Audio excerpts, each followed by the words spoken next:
Well, hello, and welcome to an Arknights Operator's Mediocre Guide featuring Horn. Change the name of the guide series because Mediocre Arknights Operator Guide sounded like the operator was mediocre, but no, it's just the guide itself. And as a descriptor, that does not belong to Horn cause she's fantastic. Anyways, something British cat.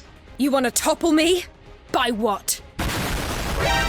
We're covering a fortress defender today. Besides all the usual 3-block defender stuff, we've got an unusual attack range which is also the divide between two different modes. Range attacks splash in a small area while melee attacks hit in their usual single target fashion. Melee attacks will take priority if there is an enemy being blocked. Starting with talent number 2, it's a free revival. When Horn is hit to 0 health, she doesn't retreat and instead brings herself back to full health with a defense and attack speed boost. And a small caveat of Horn's maximum health being reduced by half. Note that the revive is only available once per deployment. So should you go out of your way to get this buff? I mean, sure, why not? Skills 2 and 3 already have ways of reducing Horn's health without too much hassle. I probably would not rely on enemies as many maps don't provide you with enough damage to get a tanky Horn down to 0 health while still being able to, clear the map. There is one other unconventional option, and that is using operators that deal damage to your operators.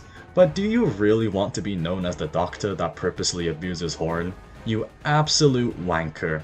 Talent number 1 grants all defender operators an attack boost, and that is nothing to scoff at. A 20 to 23% boost is pretty sizable for a buff that just requires you to plop her down on the map. Your guardian defenders heal for more, and your more offensive defenders do more damage cause they're actually not too uncommon these days. Not to mention Horn herself also benefits from this attack boost. And keep in mind this is just the attack boost. Defender skills that will benefit decently are the ones with a nice scaling multiplier. Speaking of, Skill 1, Flare Grenade, deals up to 280% of Horn's attack as physical damage. If it's launched at range, which should be most of the time hopefully, the explosion radius is increased and will leave a shining flare for up to 8 seconds, clearing the stealth effect from enemies. Quite the flashy skill in it.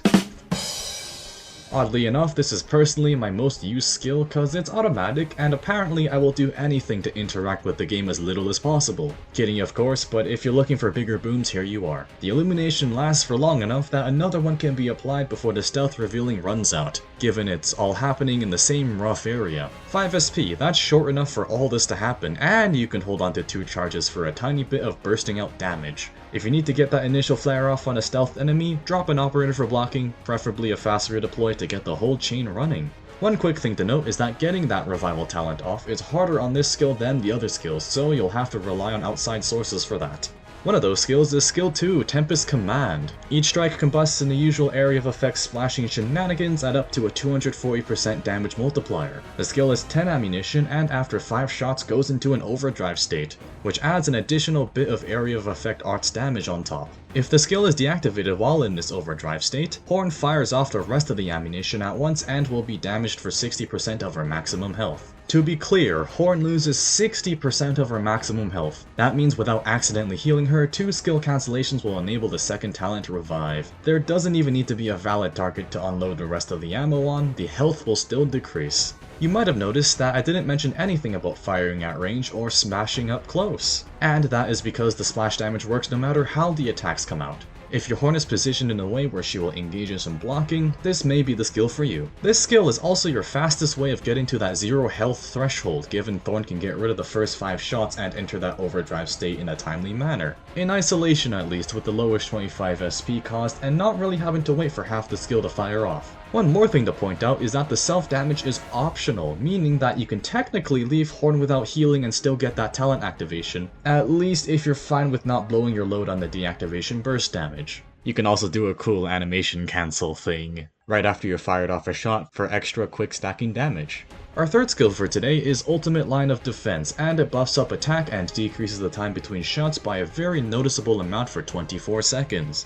Halfway into the skill duration, Horn enters an overdrive state, doubling the initial attack boost and losing health gradually, eventually increasing to damage equal to 12% of Horn's maximum health every second. The usual close-up single target attacking applies, so here's some footage of Horn thwacking an armored enemy to death. And no, one skill activation on its own is not enough to get the 0 health, but if you want big damage, here it is, and because you get an attack speed boost from the second talent, this skill eventually churns out just a bit faster. There's not too much I can really say regarding this skill. It's for the most part a big offensive buff, obliterating whatever's in range. If there's nothing in range to hit for a while, the skill does allow you to deactivate itself whenever, so you can preemptively get the skill charging up again sooner. So, should you build the British cat? Yeah, she's really good if you can find a good spot for her, which is not the hardest of tasks, but does require a tiny bit of brain power to finagle around Fortress Defender attack ranges. Still bulky enough despite the minus 50% max health from the revival talent, and hits hard enough for you to consider her as a damage dealer.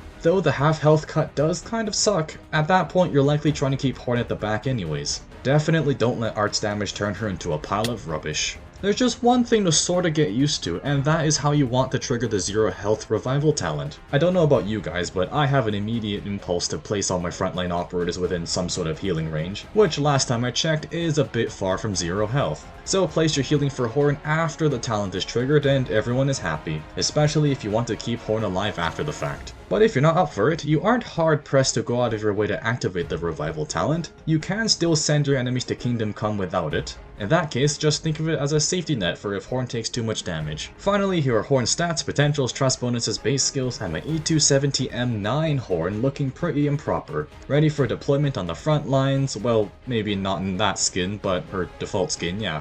And that was the Horn Operator Guide. Go on and faff around with her, it's good fun.